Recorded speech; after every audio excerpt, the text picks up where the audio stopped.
nhasi uno Dinari uri kuti chi Dinari mkwasha Dinari mkwasha ndi Jafari chana ndikuda nhau yako uitaure zvakaitika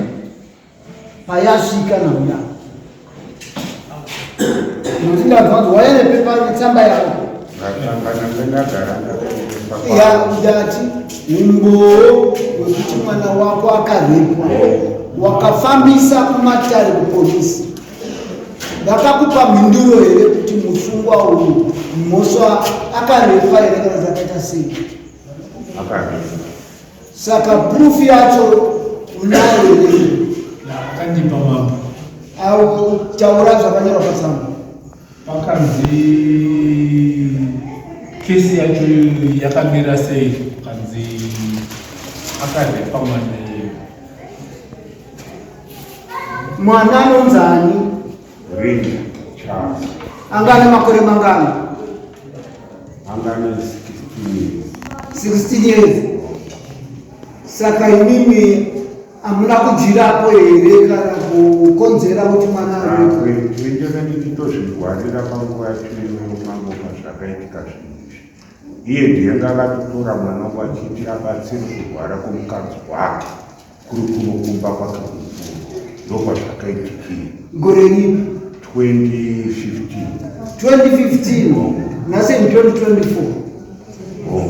saka kumatare makamhamarere kupolisi takamhanga iye ndiyakatotanga kuti mhamwari achitadzidaka pamusha wangu akuitira nyaya dzake dziri dzingoperi saka imimi makanga makanyarara ini hana kunyarara ndopandakasumuka ndikaenda kwamambo makopi ndikati ndonyaya yangu mamiriro ayakaita akatoshedzwa dhinara wacho akabvuma nyaya yake abva apiwa mutongo namambo makopi vasati vashaya kubva ipapo ndopakwatanga kuzoita zvondoneni kuti ngabve pamusha wangu ngabve pamusha wangu kusvikira ezvino kune munhu ari kutondirwisa kubva pandakaripota nyaya ari kukumba uku akauya naye dhinara kumba kutraswa mambo makopi akatonga kuti chii mambo makopi vakati iwewo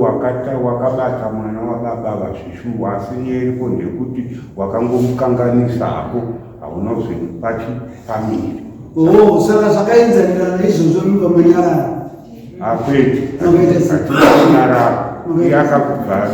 fanira kupa baba